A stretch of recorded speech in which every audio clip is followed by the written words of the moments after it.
Thank you everyone for joining us, and we'll probably have a few people trickle in along the way. My name's Lisa Rayner. I'm from the Victorian Farmers Federation under the Stock Sense project. I'm the livestock project officer, and we'll talk a little bit about Stock Sense and the project itself before we introduce our two wonderful speakers for today. And I'll share. There we go.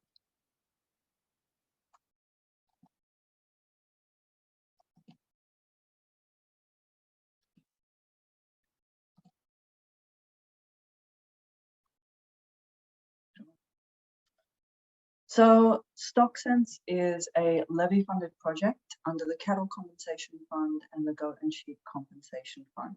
It is available to all Victorian farmers, but it is delivered by the Victorian Farmers Federation.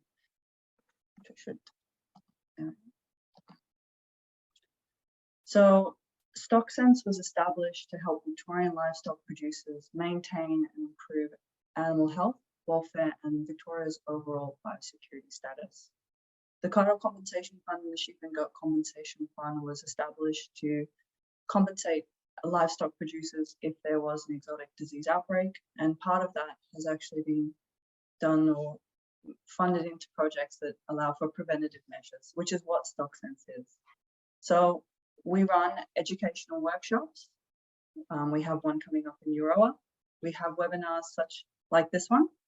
And we develop fact sheets based on key issues or such as Barber's Pole, which is having a huge impact on the southwest of Victoria, based on a lot of our attendees' feedback and people who attend our workshops. We also distribute a lot of related industry material through social media and e-news. So if a big topic is coming along and we find relevant sources of material, we distribute it through our newsletter. So please sign up. As mentioned before, we have a few upcoming events. We have on Wednesday, on the 5th of July, from 12 p.m. to 3 p.m, we have a cattle workshop, which will have Benella's District Veterinary Officer, Kate Rowe, talking about reproductive diseases, and Jess Rebel, who will be talking about nutrition management and how to get the best out of your livestock. We also have a peri-urban focus. So we have two peri-urban workshops happening in the Mornington Peninsula on Saturday, 22nd of July, need to update that, and Whittlesea on the 29th of July.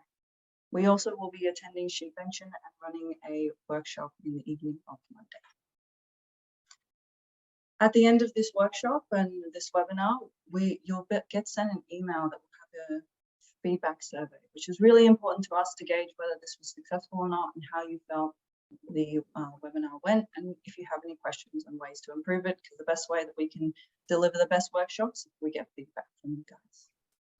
You can follow us at VFF or at Stock Sense on Twitter, Facebook, and Instagram. If you have any questions that you would like material for us to send over, or you would like us to cover in future workshops and webinars, please email us at stocksense@bff.org.au.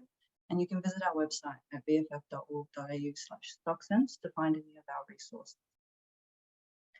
For today, I've had the introduction of Stock Sense, but firstly, we will be having Brigid Price from Price Cattle Company, introducing our first speaker for today.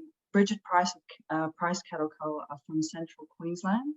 She and her husband are organic beef producers and are the 2022 winners of the Farm Biosecurity Producer of the Year Award. They also won the Grazing's Best Management Practice certification in 2017, which required them to be assessed against 150 international standards. When Brigid and Owen saw that complying with a lot of biosecurity measures were overwhelming, Brigid created a website to share information and resources, so which you can find at www.ruralresources.com.au. And we've asked Brigid to come today to speak on what their farm system looks like, why they chose to go down this route of organic beef production, what sort of practices and policies they've implemented on farm, and how you can start doing yours. So I will pass the baton to Brigid. That looking? Yep, perfect. You can see it. Right. Oh, thank you. Yes, thank you everybody, and thank you for your interest in what we're doing up here in Queensland. Price Cattle Company is our family business. There is myself, my husband. We have 2 children who finished school now, and we have a 3rd daughter still at school. So it's very much a family operation. And what we do here is, pretty important. And our journey has been a little bit unique in that the reasons that we have, I'm just going to look at how I can move these slides on. There we go. So I've put it in the context of our best practice journey. So how we got to the point where we have today, and why there's some certain factors that are pretty much in alignment with what everyone does, because as primary producers, we all have a heightened awareness of biosecurity. We hear on the news, but we go down the paddock and we're looking all the time, and we are looking to see what the risks are, how we could mitigate them.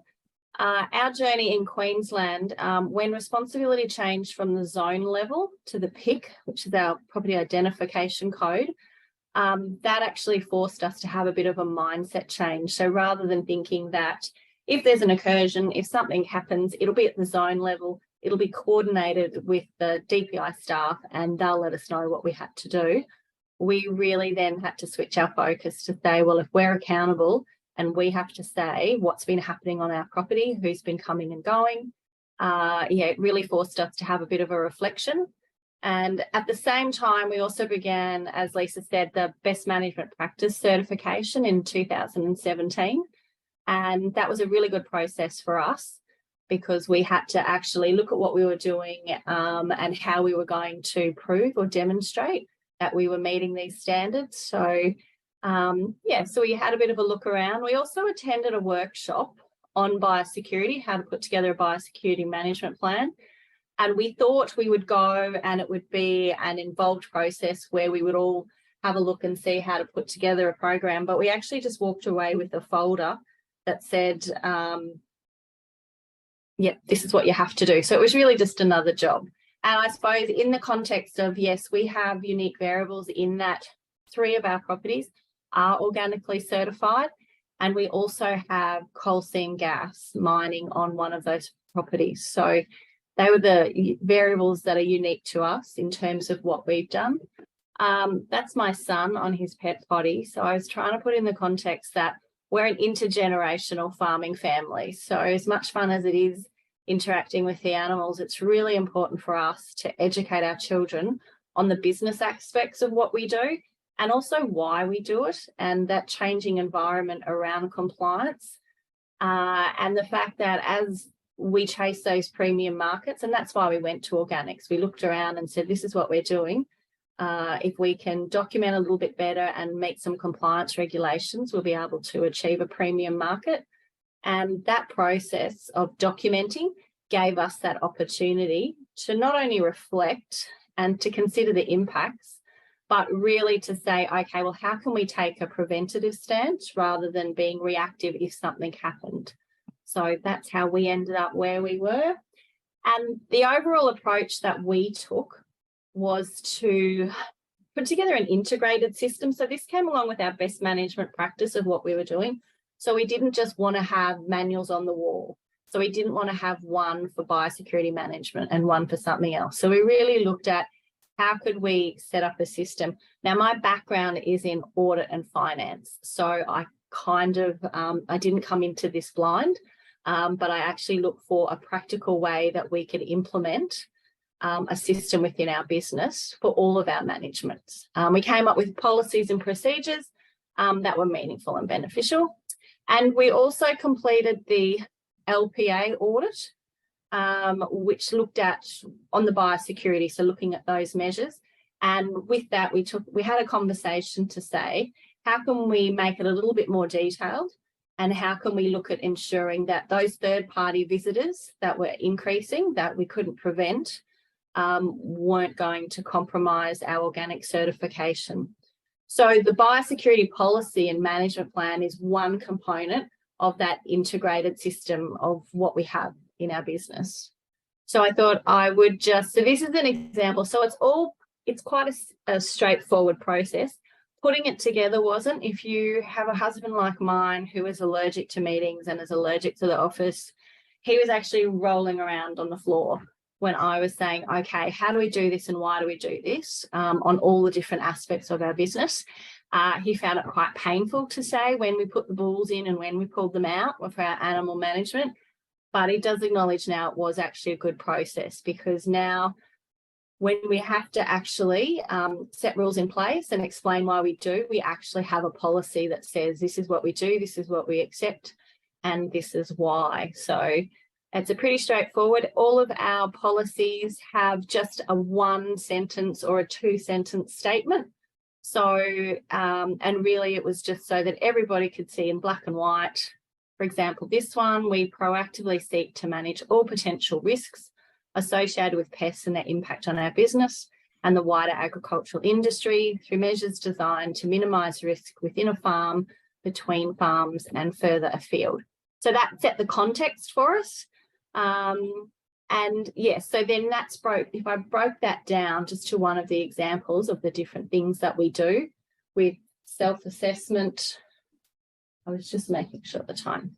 Self-assessment, all of those things that most people do. And a lot of this is quite standard, but we just wanted to get it documented to explain why we do, so that when we have to engage people, we're actually educating at the same time, so that when we need to enforce it, it's quite clear what our expectations are. And looking at those best practice managements, we do our annual biosecurity self-audit. It seems quite an onerous thing, but we really just look at our vehicles, look at our properties, and just have a conversation. Where are the areas that we think could be compromised? Where are the areas we think we could work on? So when we bought an additional property up at Rockhampton, we made sure that separate vehicles were used on the Rockhampton property, just to minimise that spread of weeds, and looking at access roads and all of those things. And the main thing, I suppose, I just shows what we did. We put fronts in the yellow, the front gate signs that were placed at the entrance of each property. That was actually quite a process for us, because and it's actually been an evolving process, because originally we looked at the warning signs and thought, well, and that was when there was a lot of activism and a lot of conversations around that. And we just wanted to say, look, we're happy to be transparent. What can we do to have a sign on our front gate that covered all of those legal expectations, so workplace health and safety and those things. So I'll show you what they looked like, because we've had a few versions. And the other thing we're using at the moment is the Biosecurity Queensland have a farm check-in app. And that's the one we use in our policy. It was used on Tarcoola effective immediately from when we put it in, because that's our property that has that third-party coal seam gas. And I'll be rolling that out to the other properties. So it's quite a simple process, and it has its own Gmail account. So that's tarcoolasignin@gmail.com. So it has its own email. So I can go in and just see who's been signing in, and I can check it to who I know has been visiting through other manual sign-in systems with the gas companies. And so, yeah, just those checks and balances. And so these are the 2 different versions of our signs. So the one on the bottom, the welcome sign, it actually says, welcome to, this is Hillyvale. So this property doesn't have coal seam gas. And it says, you're entering our home and organic cattle property. Friends and family, thanks for coming. Please follow the road to the house. Business visitors, we operate in accordance with best practice management. Please respect our commitment to workplace health and safety. Proceed to the house, and keep to the main access road. So we really just wanted it to be a welcoming sign, but actually reinforce that message of what's important to us. As it's evolved with having third-party contractors on our business has had to evolve to try to really reinforce what is important in our business. And so that's that sign at the top, which has both the visitor sign and the farm check-in. So I got that made up. That farm check-in app is quite easy to use. That's my husband sticking his camera out and just showing how it works. And the wording on our sign on this property was particularly important. mainly because on this property, we enforce third-party washdowns that are clean. In Queensland, no, they're actually fresh. So in Queensland, you can have a clean washdown, which operates for a 2-week period, but we've insisted all vehicles have to have a fresh third-party washdown, which means they must come directly from a washdown pad to our property. They can't traverse anywhere in between. And that's what the farm check-in sign looks like next door to that. Our biosecurity management plan was to identify the issues and risks that are associated with the farm layout, our operational routines, things that are specific with pest threats, and implement ways to control it. And we look to identify how access to the farm by animals, vehicles and humans are managed and implemented. Encourage all persons traversing any part of the properties to be on the lookout for weeds. So they're really, it's not onerous in what we do. That's an example of the livestock component of it. So we really broke it down, and we have a specific section on coal seam gas as well. So getting it out of your head and getting it down and looking through a whole lot of documents took a little while to see what was actually relevant to our property. And that's how the Rural Resources website came about, because I really wanted to think, oh, nobody should have to reinvent the wheel. So all of the policies that we came up with, we just share in case other people can use them. And those strengthened examples are those regular self-assessments of potential impacts. So this is what was acknowledged with the award. I just popped that down, which is really just that individual onuses and adopting compliance measures that are best practice on farm for hygiene and the managing of and of farm movement. We do that annual biosecurity self-assessment, which I said is quite a simple process where we just sit and have areas of the business that we just check in with and make sure that everything's compliant. And we have, what we do is integrated. So everything has a purpose within our business. With the front gate signs, like most people, we quarantine new cattle for set time periods. We ensure full traceability. And now we also quarantine vehicles and machinery onto those different properties. And I guess overall, for our business, the decision to document our biosecurity policy and our risk management procedures was based on a very simple belief that if we expect to hold others to account, we must be able to demonstrate our intentions, expectations, and the non-negotiable aspects of conduct on our property. So it sounds quite heavy-handed, but it's understanding the overview of we do have those a third party in terms of the gas company, and we really struggle, to be honest, to hold them to account. And, you know, the next thing will be testing. Now that we have these procedures in place when they're not complying, you know, what can we do next to ensure, assure some accountability with that? Oh, there we go. I made it.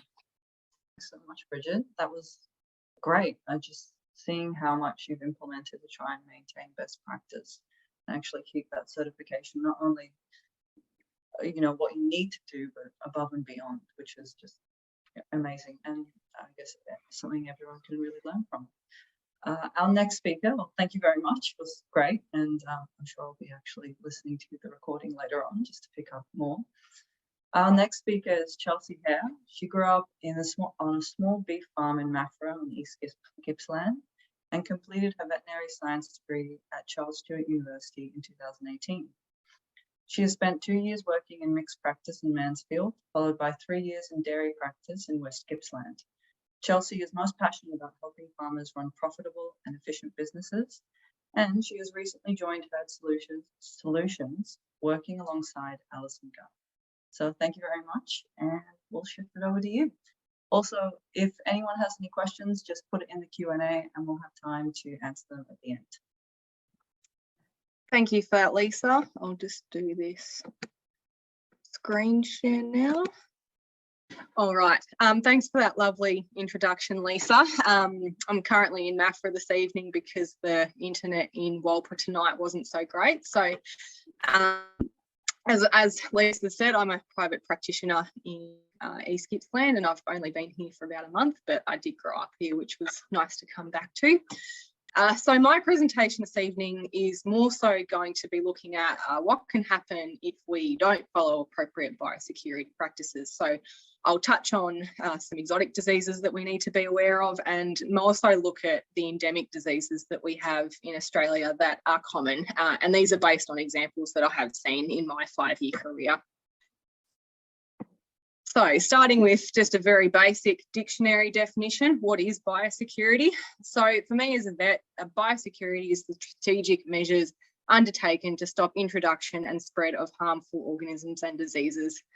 So when we think about it as vets, that mainly includes viruses, bacteria and parasites.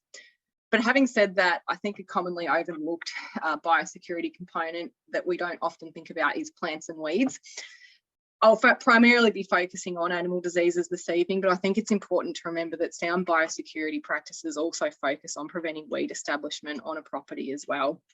Another thing that I think we often forget about is the role that insects play between farms with biosecurity as well. There's a lot of insects that can act as vectors for diseases. And when I'm saying insects, I also mean ticks, mosquitoes and midges, which I'll touch on again later this evening. For us as vets, biosecurity has got a lot of different layers, and by the time a disease reaches a farm, there's often many places that it's been before it's been to an individual property.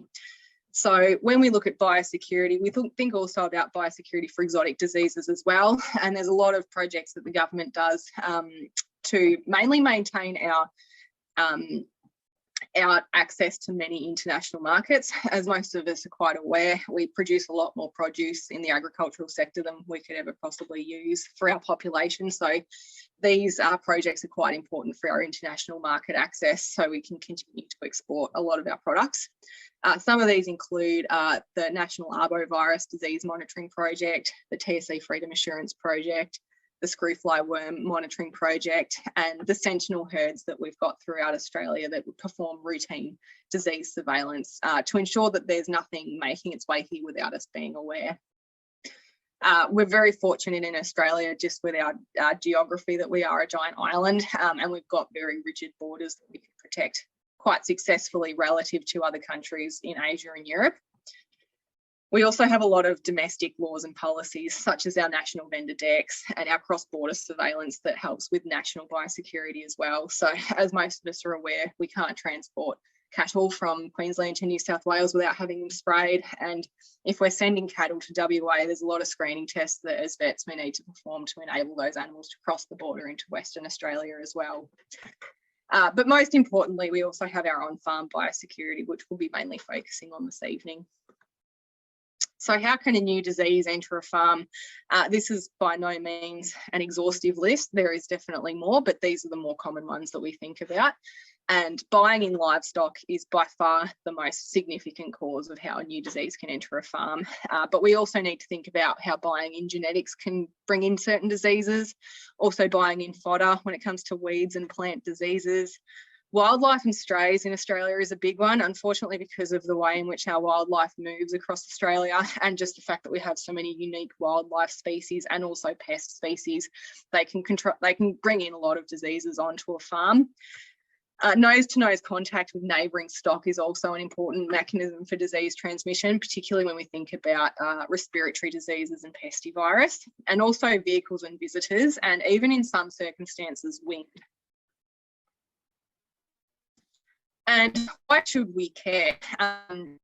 As we're probably aware, particularly over the last year, foot and mouth disease made its way into the media because of the pretty high profile outbreak in Indonesia. So we know from a lot of regression models and things like that, that we could be looking at an $80 billion cost to the economy over a decade if MD made its way into Australia. And also lumpy skin disease, which is also a bit of a concern of late, and we'd be looking at $7 billion just for the first year alone. So that's obviously a pretty substantial impact on our domestic economy. But more closer to home, and more likely instances that we need to think about as well would be, how would your farming enterprise be impacted if only half of your cows got in calf this year? Because if we have naive herds exposed to vibriosis, that certainly can happen. And if we had love grass brought in fodder, how would that impact your grazing capacity on your farm? Or, for example, how would you feel if your young stock stopped being responsive to your standard drench programs because some steers were brought in that had drench-resistant worms? And unfortunately, we just don't know how bad a disease outbreak can be until it happens. So when we look at a farm biosecurity plan, there's three main components, and I've taken this directly off the Farm Biosecurity website, which has been done by the Australian government. So firstly, we have measures to reduce the risk of introducing an infectious disease onto the property. But then we also have measures to reduce the risk of an infectious disease within a property as well. And I think this is something that a lot of people do without even thinking about it, but it's also another overlooked component of a biosecurity plan as well. So as Brigid alluded to earlier, using different equipment and different vehicles between farms within an enterprise is a really good way to prevent spread of weeds within an enterprise. Another one that we probably do without thinking about is keeping classes of stock separate depending on their age, because this can prevent the transmission of disease within classes of stock. So when we think about things like worms and scour pathogens, keeping our young stock and our adult stock separate is a really good on-farm biosecurity practice to prevent that spread from really vulnerable stock to not so vulnerable stock.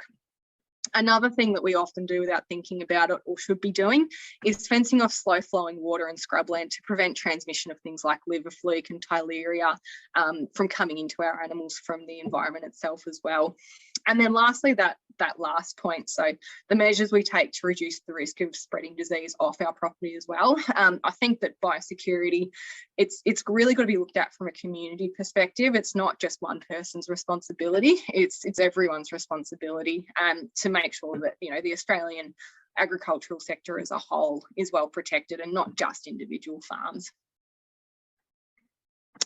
So what do we need to do when we purchase new stock, when we're talking about, you know, arguably the most significant cause of a biosecurity breakdown on a farm? So I've got quarantine in red and bold because it's probably the most important, and that's to quarantine them. So when we do a quarantine, that needs to be for 21 days minimum. The reason for that is because often when we buy livestock, particularly from a place like a sale yard is a very high stress, at times dusty, overcrowded environment with a lot of commingling of different animals from different places. So there's going to be a lot of different diseases that come to that particular environment, and often there may be different levels of immunity between those groups. So it's sort of the perfect brewing ground for animals to catch a disease. So when we bring them back onto our property, they could be in the process of incubating that disease, and we don't actually know it until it goes through its incubation period and starts to show clinical signs. And for a lot of viruses and bacteria, that can be up to 21 days.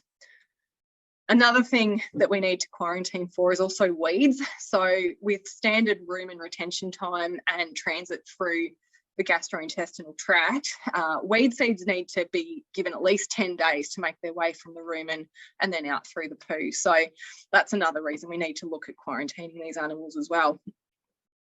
And a separate paddock with no nose-to-nose contact is really important. So a fence line from your existing stock is not good enough. There is a lot of respiratory diseases that can go from one animal to another simply over the fence. When we purchase new stock, this is where our national cattle health statement comes in as being really important. And if we can't get one on the time of purchase, then even just getting some handwritten records from the producer that you've purchased it from, or having a chat with your stock agent, is better than nothing if you can't get that national cattle health statement at the time. When we get these stock onto a new property, we also need to do a quarantine drench, which I'll go into in a bit more detail when we talk about drench-resistant worms. We also need to think about vaccination during this quarantine period as well, and what vaccinations you might choose will heavily depend on what sort of enterprise you're running and where you purchase the stock from. Having said that, every animal needs to, at a minimum, be fully covered with either 7-in-1 or 5-in-1, depending on which class of stock they are. And this is necessary for all animals, particularly with regards to protection from clostridial diseases. So if there's any doubt that their animals haven't been done, or they haven't been done in full with the 2 injections 4 weeks apart. For the cost of the vaccination, it's highly recommended that we just do them again. I've seen the impacts of what happens when we don't have that done properly, and I'll show that on the next slide. But it's a very cheap assurance. And some of the other vaccines we might think about, which I'll go into a bit more detail later on, include pestivirus, vibriosis, and bovine respiratory disease, so BRD. And for BRD, we have a vaccine for infectious bovine rhinotracheitis and also Mannheimia hemolytica. And we've also got vaccines available for salmonella as well. And those aren't always necessary for every enterprise. It very much depends on your individual circumstance. I just thought now would be a very good time to touch on the Immune Ready guidelines. They will be rolled out on the vendor decks. If they haven't been already, you may have already seen them. It's a new Australian Cattle Vets initiative which has integrated an animal's vaccination history onto your national vendor declaration. So it just enables a little bit more traceability and clarity with what's happened to each individual animal before you purchase them. And it's been endorsed by most industry groups, including the Cattle Council, the Dairy Australia, MLA, all those sorts of groups. So we may see that come up a bit more and more in the future, and it's a good new initiative just to enable us to have a bit more of a streamlined sense of what's been done to each animal.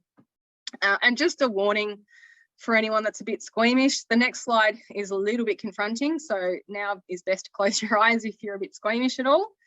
And I just thought this was worth putting in here. This is what can happen if we don't vaccinate with clostridial diseases. So what I mean by that is 5-in-1 or 7-in-1. This was a case I saw in a purchased in steer, and this is what blackleg looks like in the very rare number of animals that can actually survive, but unfortunately they often succumb to a sudden death type syndrome, and this is very easily preventable. So a good reason to vaccinate against your clostridial diseases.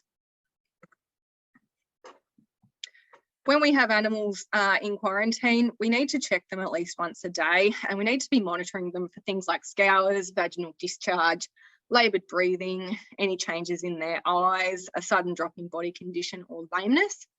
It might also be a good time to look at doing some diagnostic screening tests. And again, this is very much specific on what sort of enterprise you're running, and it's worth having a chat to your vet if you think that this may apply to you. But just as an example, we've got some producers that maintain a very much disease-free state for pestivirus. So it's very easy on arrival to ear notch every animal and send that away for pestivirus testing. And that way you know that there's no persistently infected animals in your herd. So again, certainly not necessary for every farm, but just worth thinking about. Moving on to vibriosis. So we're seeing this a little bit more and more in Victoria, just mainly because we're seeing a lot of cattle moving south from the drought a couple of years ago. So now vibriosis tends to be brought down. And cases on the rise in Victoria. So vibriosis is a highly infectious, sexually transmitted bacterial disease, and it causes infertility in cows and heifers due to early embryonic loss.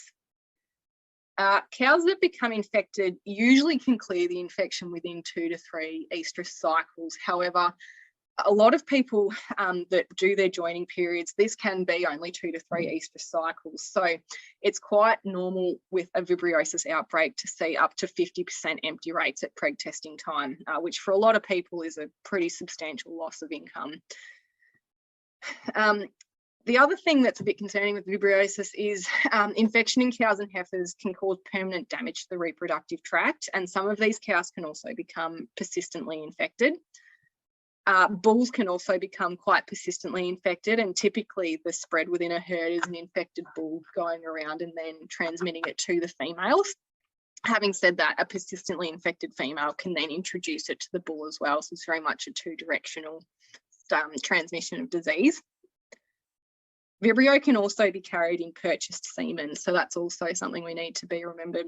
And it's also carried by fomites and transmitted mechanically. And what I mean by that is vibriosis can survive on surfaces, and those surfaces can then contaminate other animals. So when we think about Seeders and AI programs, you know, when we're using a seed gun between animals, this can be a reservoir of infection that can transmit it to other animals within your herd.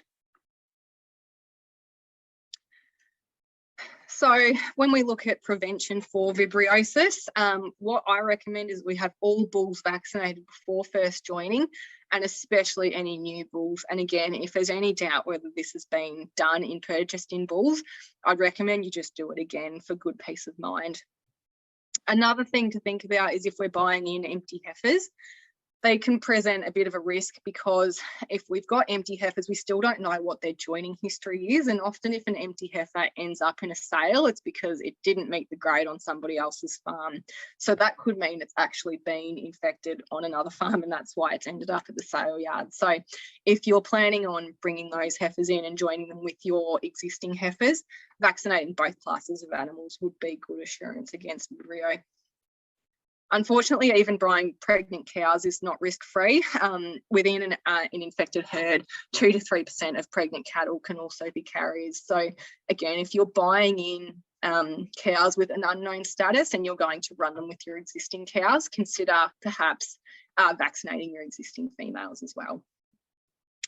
Full protection from vibriosis requires 2 injections 4 weeks apart and a minimum of 4 weeks before joining. So when we're bringing in new stock, we need to keep these sorts of dates in mind so that we can have these animals fully vaccinated before joining. So Vibrivax is the only labelled product available in Australia. I just want to go on the record now and say that we're not in any way affiliated with Zoetis, but I've popped that picture in there because I think it's important to demonstrate what product needs to be given to prevent against a certain disease, so there's no inclarity in what I'm saying. But unfortunately at the moment, Vibrivax is the only product available to prevent against vibriosis in Australia. Moving on to pestivirus. So pestivirus is endemic in Australia. Most of us have probably heard of it before. So 60 to 90% of farms have got pestivirus, and we know that from a lot of seroprevalence studies that have been done. The impact of pestivirus on a farm can vary quite substantially. It might be something that simmers away in the background and we get some low-grade reproductive insufficiency, or the occasional, ill-thrifty animal. But I've also been the unfortunate witness to some very catastrophic outcomes because of pestivirus as well. So pestivirus, as the name suggests, is a virus, and it causes infertility, ill-thrift and immunosuppression. Pestivirus is very complicated in its pathogenesis and transmission, and I'd love to talk more about pestivirus, but unfortunately due to time constraints I can't. But the main source of infection with pestivirus is the presence of what we call a PI in the herd, and PI stands for persistently infected. A PI can present in weird and wonderful ways, and I've diagnosed hundreds of them in my career, and no 2 animals ever look the same. But the other scary thing is that sometimes they can look completely normal. And I've also seen cases where a PI can get in calf every year until it's age 7. And in that meantime, it's shed bucket loads of virus throughout its herd. So a PI occurs during gestation when a calf is in utero and the dam is infected with pestivirus from days 16 to 125 days gestation. And so for the dam, the outcome is not too severe. It's sort of like a common cold for the dam. But for the calf that's in gestation in utero, it is born with pestivirus, and it's made its way into the DNA, and that animal will always have pestivirus until the day that it dies.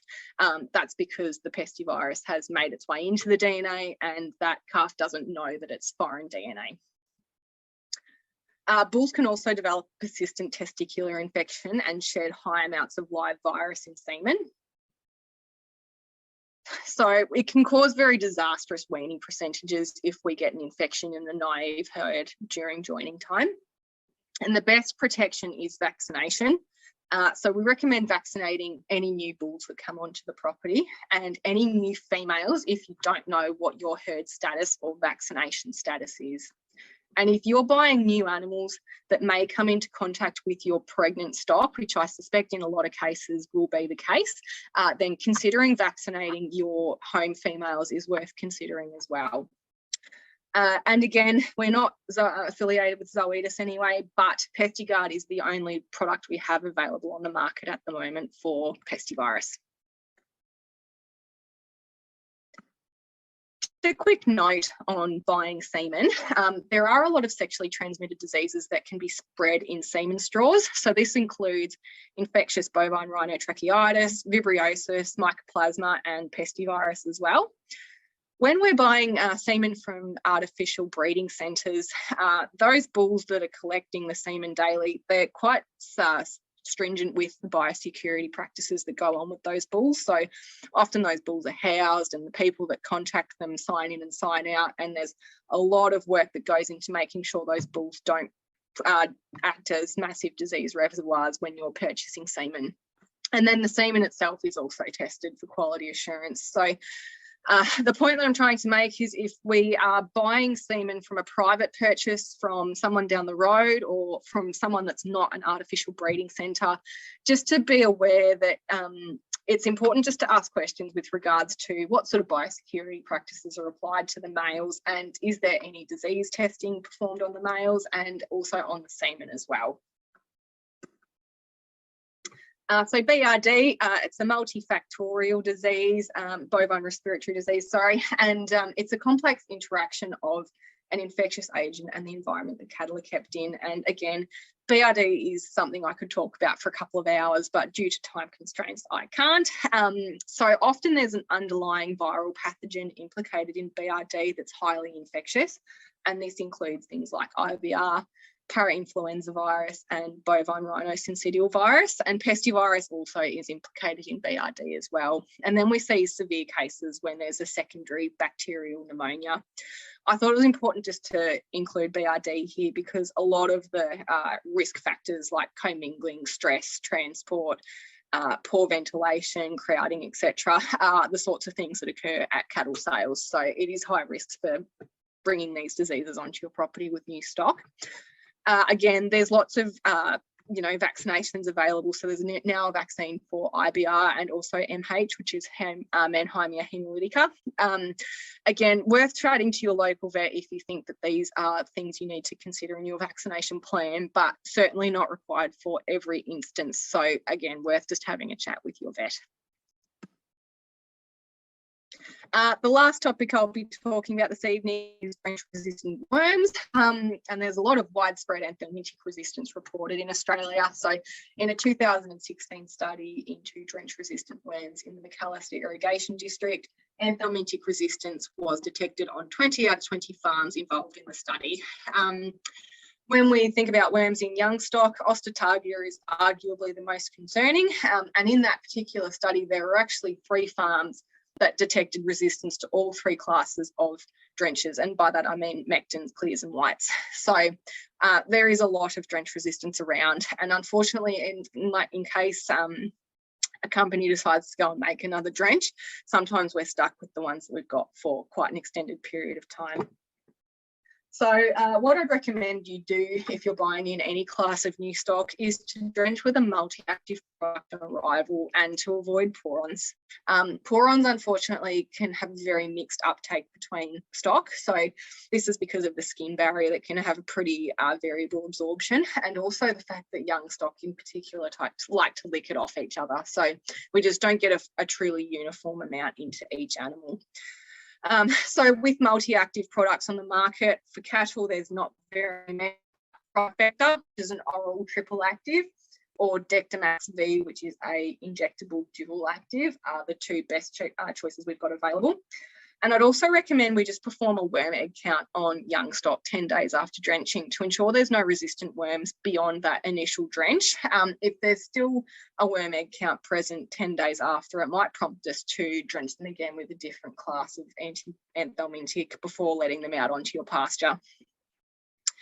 And just to finish up, here's some really useful references that I've used to make this talk this evening. So I think the really good one to take away from that is also the Worm Boss one. It's actually a new product, a new resource that's gone up only in the last 12 months. And it's got a lot of great drench decision guides for existing stock as well. So a bit unrelated, but relatively useful. And that's the end of my talk.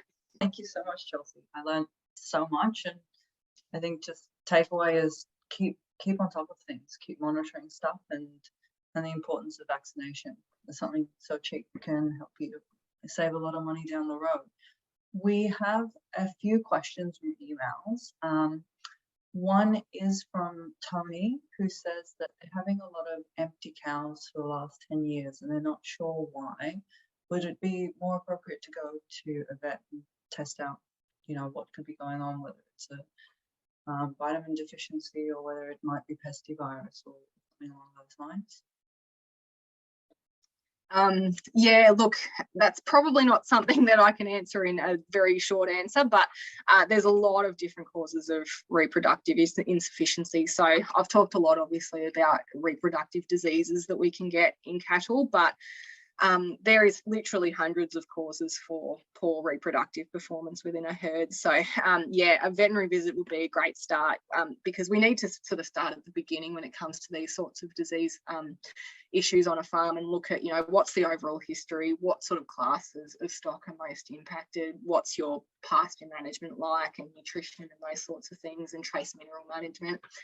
So we can get a broader sort of picture of what's going on, because sometimes in these circumstances, it's not just one answer. It could be a combination of a micromineral being lacking in the diet and some sort of reproductive disease simmering along in the background. So yeah, there could be literally hundreds of causes, but yeah, I think a vet visit is probably the best place to start. Thank you for that. We have another one on email from Julie, who says, should everyone be vaccinating for pestivirus if you have a naive herd to prevent possible instances? I think that's a great question, and the answer is it depends. So when I have a chat to farmers, whenever I sort of diagnose pestivirus on a farm, I sort of give three broad possible ways we can go about dealing with the problem. The first one is to do what many people have done for many decades and do nothing, which is not recommended, but is what some people choose to do. The other option you've got is, if you don't know your disease status, is to do some screening tests and then vaccinate if there's no known immunity on your herd, so that you know that there's protection there. Or the other option, if you know that you have pestivirus, is that you can go down two paths. You can look for every animal that might be a PI and then eradicate it from your herd, and then go down the path of strict biosecurity. And for that, I mean a closed herd and extremely strict, passage of vehicles through a property, and basically eliminating the likelihood that it comes onto a property. So I know some producers that do that, but I think from a practical perspective, for a lot of people, that's almost impossible. So then once you know you've got it, the other option is that you can vaccinate. And again, it depends on, I guess, people's response and comfort level with risk. What a lot of people tend to do is start with just vaccinating their heifers. It's really ideal that we vaccinate every breeding female every year, but I do know for financial reasons not everyone can achieve that, but even just vaccinating the heifers and bulls is a really good start. So again, it very much depends on the enterprise, whether you're running an open or closed herd, and whether you've got the disease on your property as well. But in many circumstances, I do think it is worthwhile.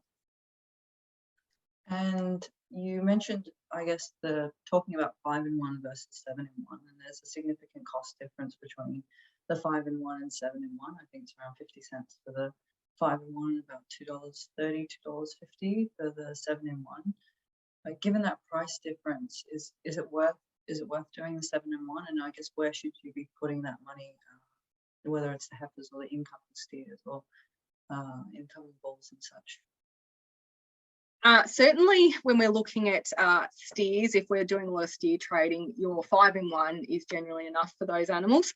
The difference between 5-in-1 and 7-in-1 is the two leptospirosis strains in the 7-in-1. So the 7-in-1 is very, very important if you have staff or people coming onto your property like me who might come and do a calving, because leptospirosis is transmitted primarily in reproductive secretions and also urine. So it's not so much for your stock that you vaccinate for the 7-in-1 for the leptospirosis, but mainly for the people that are coming and going from your property that may come into contact with the leptospirosis, because people can get really, really sick from lepto. I've actually had family members that have had it, and it was pretty awful. So that's the main reason you look at doing the 7-in-1 over and above a 5-in-1, sorry. And so, yeah, any breeding female, it's recommended we do a 7-in-1, and also bulls as well.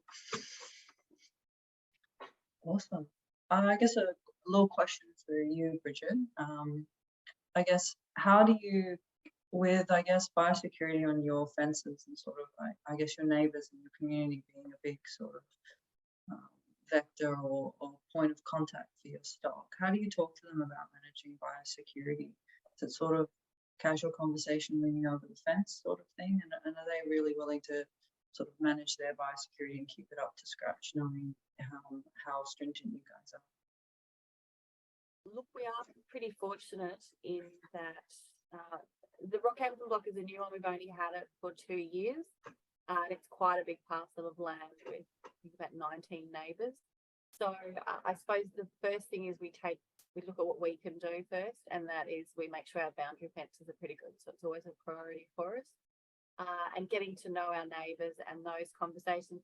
Being organic on the 3 properties in the Arcadia Valley area, we've had to really make sure we're compliant, because if an animal steps in or out. But yeah, look, we do. And I think most people, for everyone's business, you know, for us, it's really important for market access, for all of those reasons. But yeah, I think across the board, most people are quite heightened. And as Chelsea said, you know, FMD, lumpy skin, that's really made people look around and have those conversations. So we're quite fortunate. We also have a national park on another side, so that is a whole other element again for a whole range of reasons. So yeah, we regularly have those heightened conversations, but I would have to say, yeah, it's pretty good with our neighbours, because yeah, like us, you know, their livelihood depends on getting this right. So things like pigs and that stuff, it is a community effort in terms of what we can do and how we can approach things. So yeah, pretty good. Great. And I think that's it. No more questions in the chat. So we'll be wrapping up a little bit early, but everything will be recorded and available to you. Everyone who signed up, this will be recorded. We'll be sending you an email which will have a survey, so a post-webinar survey. If you could fill that out, give us some good feedback so we can run a great one. And thank you so much to Chelsea here and Bridge Price for giving the time to the project and doing amazing presentations. We really appreciate it, and I think everyone here enjoyed it.